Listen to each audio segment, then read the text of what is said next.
Sol Sistere o Sol Quieto, y equinoccio Aequinoctium, Aequus Nocte, noche igual.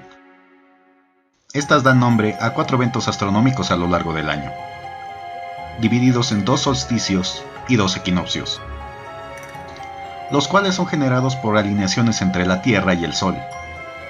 Si viéramos salir el Sol por el horizonte durante un año completo, veríamos algo parecido a esto.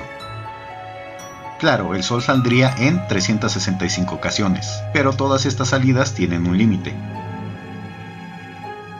Es como si pusiéramos una regla en el horizonte, en donde el Sol se desplazaría a lo largo de esta hasta puntos máximos hacia el norte y hacia el sur, no avanzando más allá. En realidad el Sol no sale, como antes creían que éste giraba alrededor de la Tierra. La Tierra rota sobre su propio eje, con un bamboleo como el de un trompo, durante todo el año. Bamboleo que hace posibles las 4 estaciones. Esa rotación da el efecto visual de que el Sol sale por el oriente, recorre el cielo y se oculta por el poniente.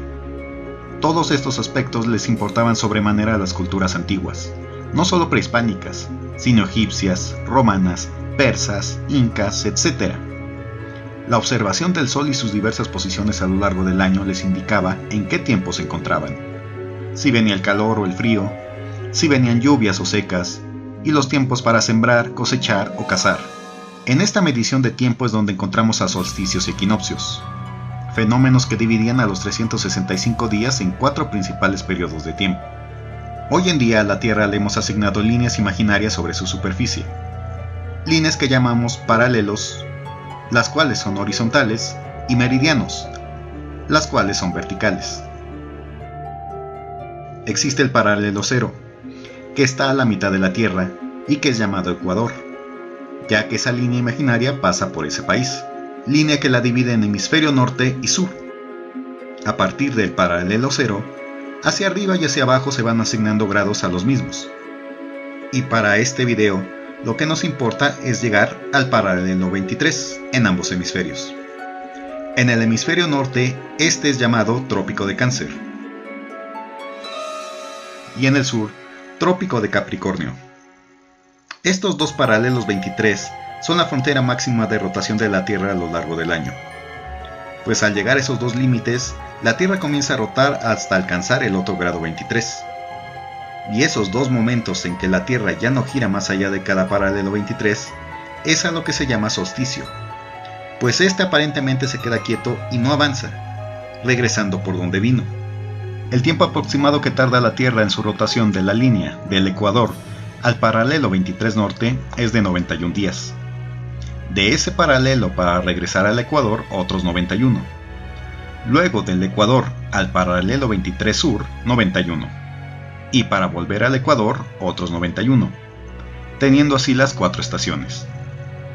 Pero las estaciones están invertidas en ambos hemisferios, pues cuando la Tierra le muestra al Sol el hemisferio norte de frente, hace más calor en esa mitad, mientras que en el sur es la época más fría.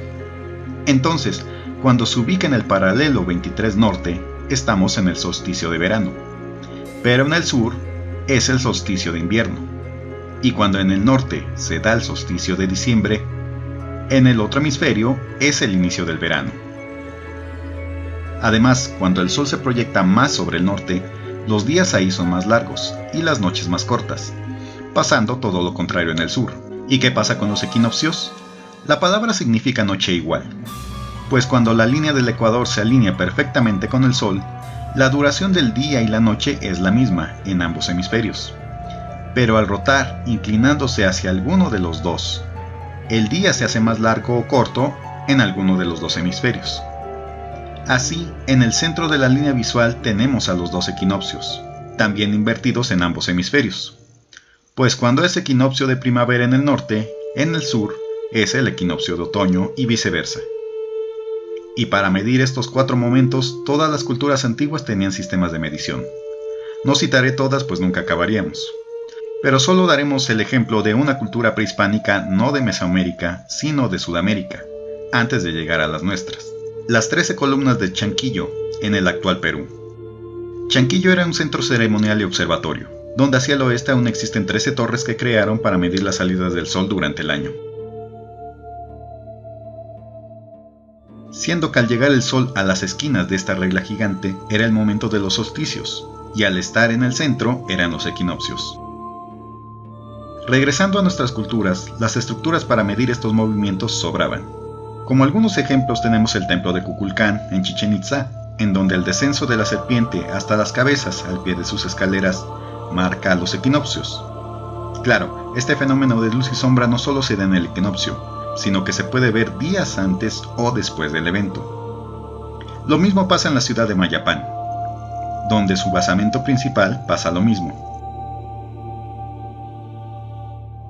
El templo de las muñecas en Sibichaltún, en donde en el equinoccio el sol pasa por la puerta principal de este basamento. Se cree que la salida del sol entre los dos adoratorios del templo mayor marcaban los equinoccios y que sus esquinas los solsticios. Tampoco tenían que construir estructuras gigantes para medir equinoccios. Por ejemplo, a través de esta puerta en Oxquintoc, en Yucatán, el sol sale en los equinoccios. O este marco de piedra en la principal construcción de Xochitecatl en Tlaxcala.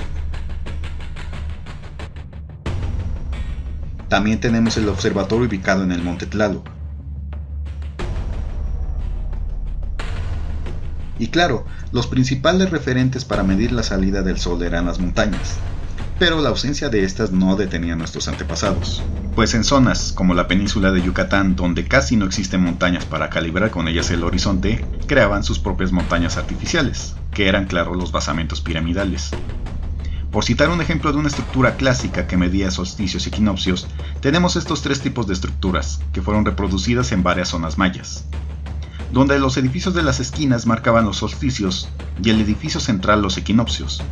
Y ya no digamos observatorios como los de Chichén Itzá y Mayapán, que medían eso y muchas cosas más. Así, solsticios y equinoccios eran medidos con infinidad de construcciones, que iban desde las más grandiosas a estelas, pequeñas piedras aparentemente sin importancia, cuevas, cenotes, piedras sacrificiales, los juegos de pelota, entre muchas cosas más.